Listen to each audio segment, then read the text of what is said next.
Hey everybody, thanks so much for watching today. My name is Jordan, and today I want to give you guys my thoughts on the Stomplab IG made by the company Vox. Now normally they are an amplifier company, but in this case they have made two different models of the Stomplab, the IG and the 2G, and they're actually pretty cool. So they're not the highest quality. I pulled the cover off mine on the back and, looked at it, I felt it, played with it some. And I would say it's not even close to, it is a cheap entry level effects pedal. However, it is a lot of fun and it is really cool. Some of the features on it make it very versatile, and I'm excited to share those with you.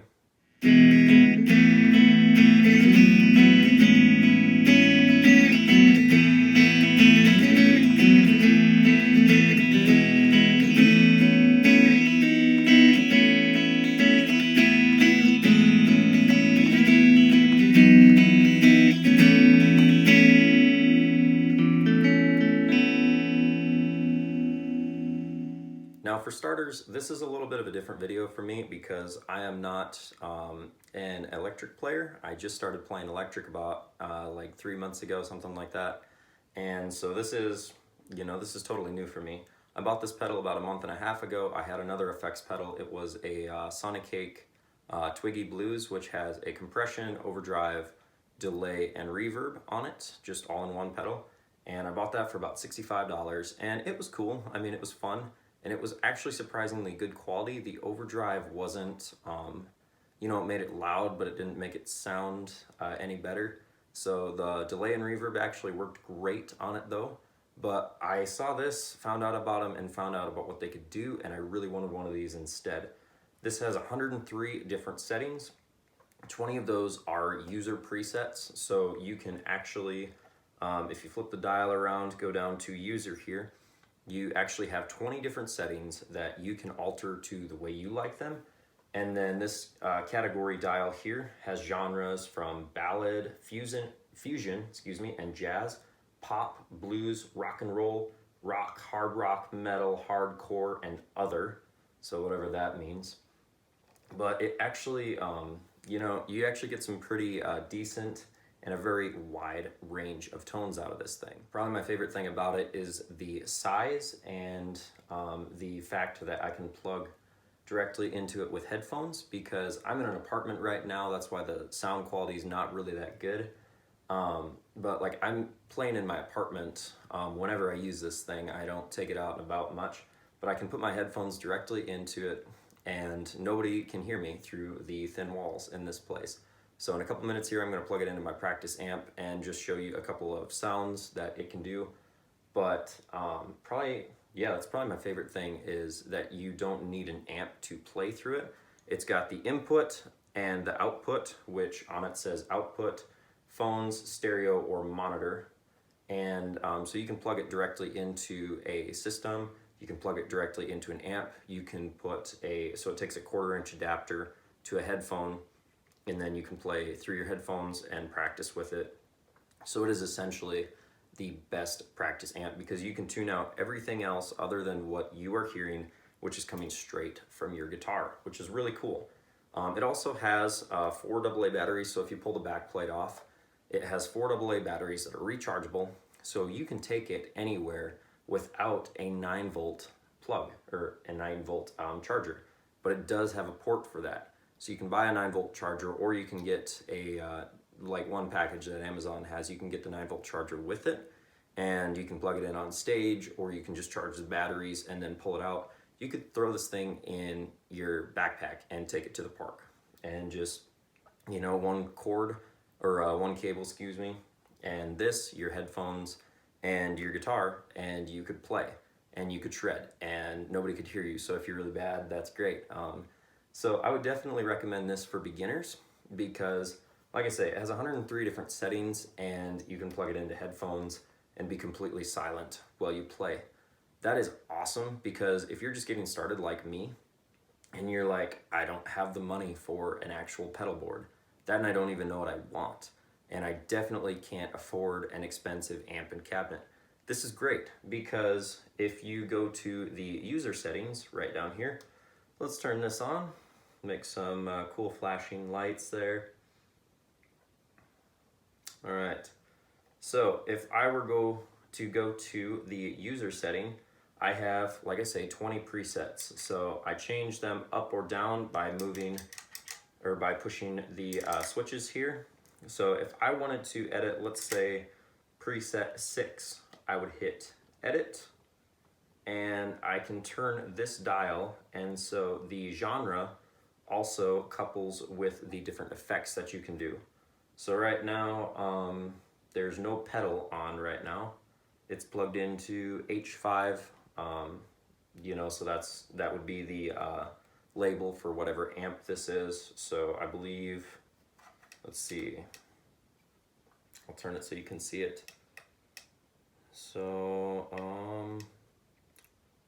trying to remember. So let's go to an overdrive channel. So O, I have, let's see, so H9 is the last of that. Oh, 1, 2, 3, 4, 5. Yeah, 5 is the last one. So this would be like my overdrive channel, and then I could change my lows, you know, adjust that. I can adjust my highs, you know, and then I can go to cabinet. So right now I'm on a tweed cabinet. So this is the label for tweed, which is more along the lines of what I would want, because I like the Fender, the Telecaster, or the Strat single coil. You know, I like that single coil sound coming through a tweed setting. Now, to buy a tweed combo, a tube amp, would cost me right around $400 to $600 for a decent one. And for me, that's just not doable. And even a 15-watt tube amp in this apartment would be like shaking the walls. So it's just way too loud. So this allows me to have that tweed simulation that I like. I could go down here and I could add a compression pedal to it so it's a little bit quieter. And then I'm already on an overdrive setting, so I can turn up the gain on it and volume a little bit. I could go here, I can add chorus, I can add delay, which is currently off. I could add reverb, which right now I believe that's room. And I have spring reverb, hall reverb, which I actually like room better. And then I have my noise reduction, which is great for single coils. So if you're playing a humbucker, you know, you're not gonna notice it quite so much. But with single coils like on a Telecaster or a Stratocaster, the noise reduction is really helpful because I can choose how much noise I want coming through. So if I'm like, I don't care, let's just go, you know, all the noise, all the 60 cycle hum can come through. Or I can turn it to 10 and just shut it completely off, or close to completely off. It's not perfect. But so I love these presets. So then I come back here, I hit these two little buttons here simultaneously. CP, which means it's locked, turn the edit off, and it is ready to go on that preset. So it's really handy. If you're gonna buy one of these though, I would definitely recommend buying it brand new and making sure that you keep the instruction manual, because it has all the simulations in the back of the manual itself. So you can actually walk through and say, oh, I want a Vox cabinet and, you know, a Black Star head. And then I want compression and distortion, you know, it shows you all those things. So as you learn to program it, if you have that booklet, it is super helpful. I am so glad I did not buy a used one of these. The other thing that I would say that I actually dislike about this is that because it's a cheap pedal, and this is not the only case, mine's not the only case of this happening, but sometimes like in the middle of whatever I'm playing, it'll actually cut out for a split second. So I'll be like, let's say I would play a chord and then all of a sudden it would just die, like completely. No sound coming back through, and then it will come back. So I don't like that. I don't like the chopping out, in and out. It only happens probably like once or twice every time I use this thing. And that's like maybe in the span of an hour or so of playing. But I don't like that. So I would not recommend this if you're gonna be playing heavily on stage. I would go with something maybe like a Digitech, because they make something almost exactly like this with the same, you know, same kind of settings, same user features, but I think they're a little bit better quality. So that would be some of my pros and cons for this. All right, for starters, let's do a clean channel. I'm on middle position here. So I'm just gonna play some basic chords for you guys, and I hope you guys enjoy this part of the video.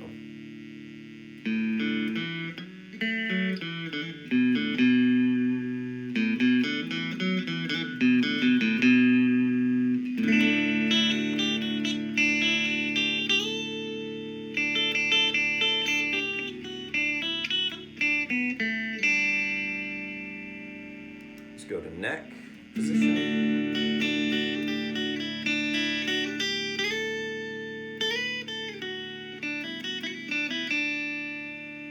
Back to bridge.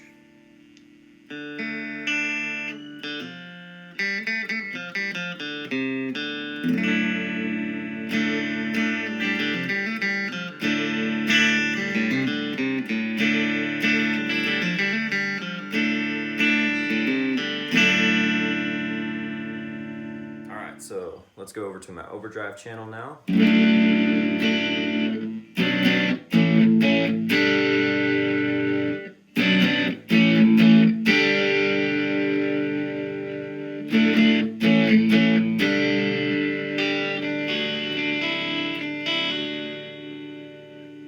Okay, so that's middle position, and one thing I want to show you is what happens when I turn the gain up and down just on a preset.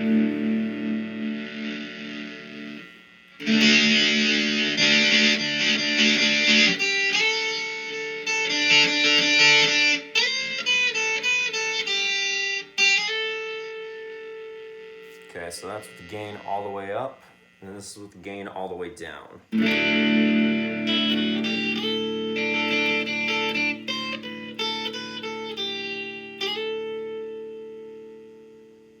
So it really is true to the overdrive pedal, where you can turn the gain up, turn it down, whatever. You can mellow it out super easy. And as easy as I can go from overdrive back to clean. So I love that about this pedal, because these are my patches, I made them, and they're dialed into a sound that I like. So, anyways, back to overdrive, neck position, bridge,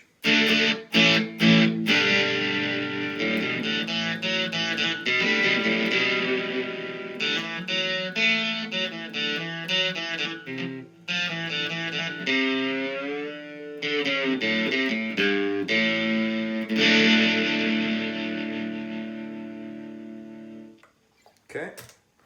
And then this would be a little bit more distorted with some reverb and some delay.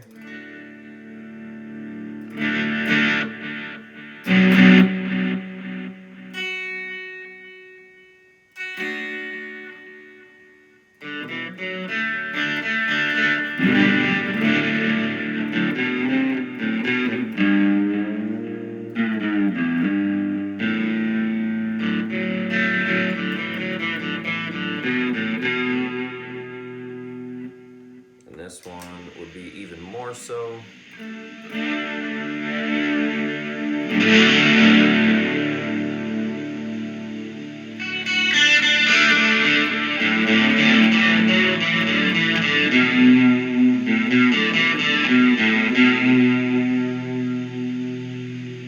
Okay.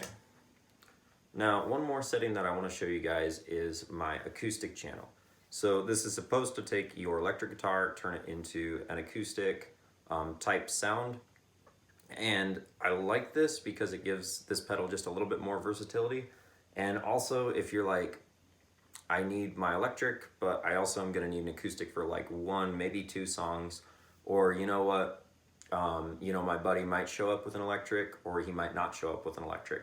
So I should bring an electric and an acoustic because I'm gonna show up to whatever gig, or if you're playing at church, whatever you're wondering, if you're like, I don't know if I have the right guitar for the occasion, you do now, because you can get acoustic tones out of this. They're not great, so I'm not promoting this as your all-time best acoustic sound. But I want to do a video more in-depth on the acoustics on this, because that is my thing. I'm not an electric player, I'm an acoustic player. So, but I want to show you this quick. So let's roll that in quick.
Hope you guys enjoyed this video. If you did, please give me a thumbs up. Please feel free to leave comments, asking questions, or just telling me your thoughts on it, or anything like that. Please feel free to leave those below. Until next time, we'll see you guys. Thank you so much for watching.